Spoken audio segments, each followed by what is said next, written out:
That's right, folks. University of Maryland. How big are those? These are 1 gallon. 1 gallon. Yeah, these are 1 gallon containers. That makes it simple. And what's in them? Water? Well, it's water and sodium hydroxide. Sodium hydroxide? Yeah, hydroxide. And sodium hydroxide is also called lime, it's called Drano, it's called soda, saltpeter.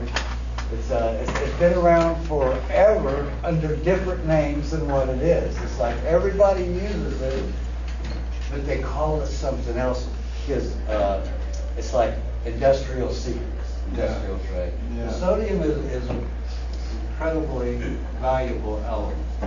And what it does is all the alkali elements, starting with hydrogen at the bottom, hydrogen, lithium, sodium, potassium, rubidium, cesium, and francium, they all have 1 electron, just like hydrogen. And if they come into the picture, like if you throw any of those elements in water, they will take hydrogen's place because they're a bigger atom. They have 1 electron, just like hydrogen, and the hydrogen goes free.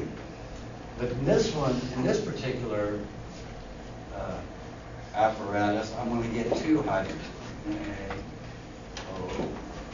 NaOH plus H2. So what I have is a sodium solution here. And then up here is a shell with aluminum. Now aluminum wants oxygen. It wants oxygen back. Matter of fact, you've never seen pure aluminum. You've only seen aluminum oxide, because as soon as aluminum hits air, it takes an oxygen atom out of it, and there's a coating of aluminum oxide on all aluminum. The sodium, it goes through the aluminum oxide and gets to the pure aluminum. The aluminum takes the oxygen from the sodium, and the sodium goes and takes the oxygen from the water, releasing the H2. So down here what I got is aluminum oxide, and over here, this is just a regular bubbler. These are sealed. This is sealed. And this is a bubbler. It's just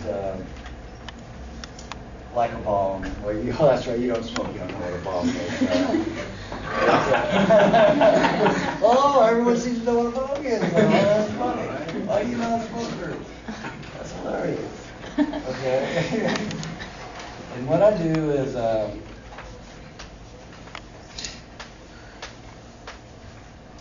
I hook up a vacuum pump to this. This solution is leveled out in the containers. The vacuum pulls the sodium up to the aluminum. When the hydrogen is released, the expansion of the gas causes pressure, which drops the solution back down, effectively turning it off or only releasing enough hydrogen as we want, as we are pulled out of it, making my system like super safe. For instance, it's under negative pressure. Hydrogen won't explode under negative pressure. And there's no oxygen in here because it's a sealed system.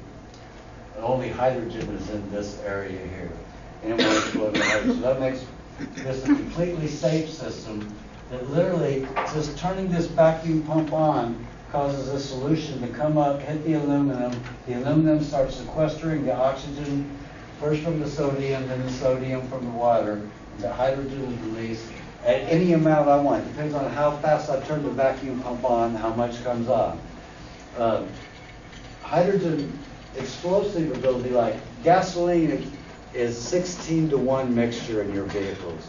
Hydrogen is 34-to-1. So I only have to produce half as much fuel because it's twice as reactive. And it's basically free.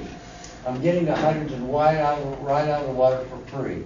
Sure, I got my byproduct, aluminum oxide, but aluminum oxide doesn't react anymore, so I can make my containers out of aluminum oxide, or I can turn it back into aluminum by using a solar smelter under negative pressure. And I call this a Melchizea reactor.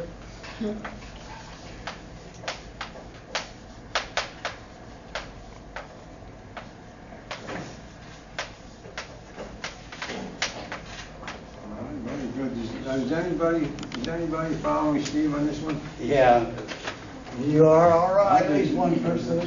Did it make sense to you? Yeah, because I took chemistry, organic chemistry. I heard of getting hydrogen from. You heard of this Yeah, reactor? I've Yeah, heard it's of common. it. I learned Yeah. it. It's like I didn't make this up. This is a common thing. You use sodium and aluminum to release hydrogen from water. The only problem with that is like you take a bucket of water and you throw some sodium in it, it just explodes, and it's dangerous and it's scary and people run. Yeah. If I take my my sodium hydroxide solution and throw aluminum in it, the exact same thing happens.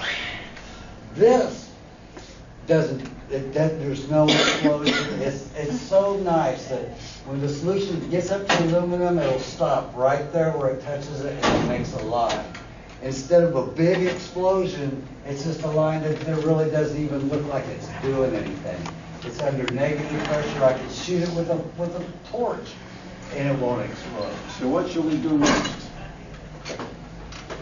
Well, I've taken it to your engineering department, I've taken it to a chemistry department, I've taken it to a physics department for everyone to critique me, to find some flaw in my system, right? Yeah. And nobody has found a single flaw in my system yet. It's now, if you was to light the end of this after it started going and there was oxygen in here, this cylinder would pop. How much did it cost? Our sister said it's My expensive. first right? one cost me $10.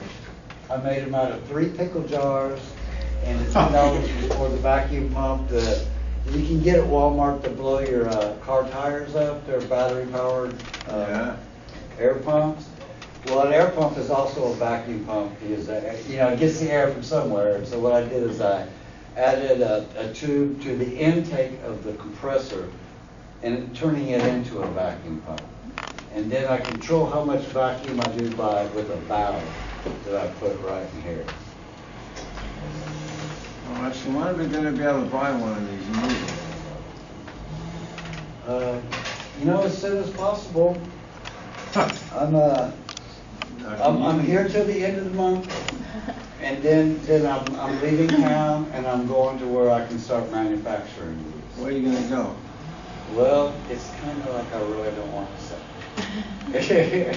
So I'm here I'm telling everybody about it. I'm doing all your universities, your Georgetown kids, hopefully will give me some legal advice. And I've gone to every university science department and told them about it, left them drawings. I didn't leave a drawing today. The guy just said, okay. This is explained to him. He said, yeah, go ahead, tell the kid, I don't care. His name was Walker. Oh, you spoke to the class before? No, I spoke to your civil engineering department. Yeah. And there was a counselor, his name is Dr. Walker. And you spoke to him? Yes, I spoke to him, and I explained to him what I was doing, and he didn't have no problem. So, Well, I think we can all make yes. I had a question. How do you separate the hydrogen from the water when it comes out of the vacuum? well, hydrogen. Okay, well, first of all, the aluminum takes the oxygen but frees the hydrogen. Hydrogen is the lightest element, and it just floats off. But a lot of times, it'll have some sodium in it. It'll come through, it'll go through the bubbler, and the sodium usually gets trapped in here if there is any residue sodium to come across. And because this is a vacuum, it's like a vacuum cleaner that picks up the lightest elements out of the carpet first. Hydrogen's the light element. It just pulls it right out, comes through, and it's almost an invisible flame. It's so like when I had sodium coming through, the flame was yellow, so I knew it wasn't pure hydrogen. But it's pure hydrogen using the vacuum.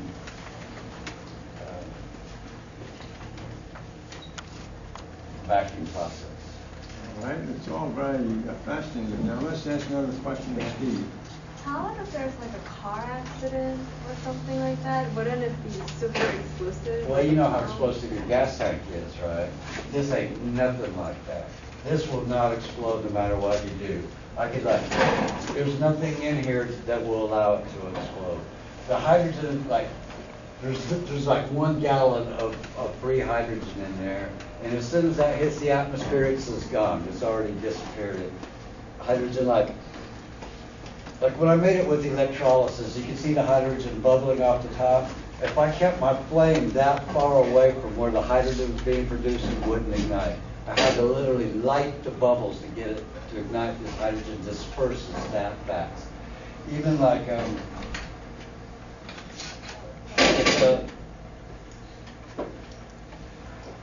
see, that's another thing. Since I just invented this a month ago, I haven't actually done all the tests. I can't exactly say what will happen every time, but I do know that if I light the end of this too soon while there's oxygen in this, it blows the lid off my container. But that's because if you put steel wool in there, it's called a flashback arrestor. It's just some steel wool right here.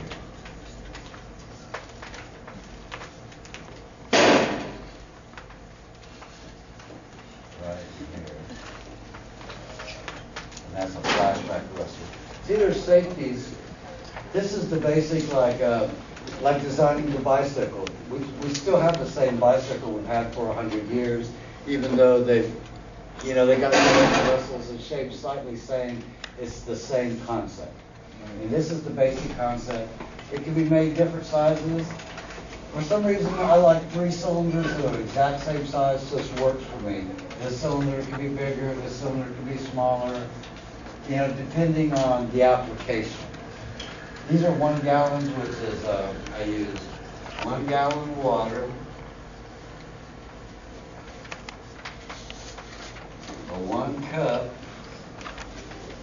sodium, and 1 pound. All right, let's have a question. Where's Maya? That's Maya, right? I know you said you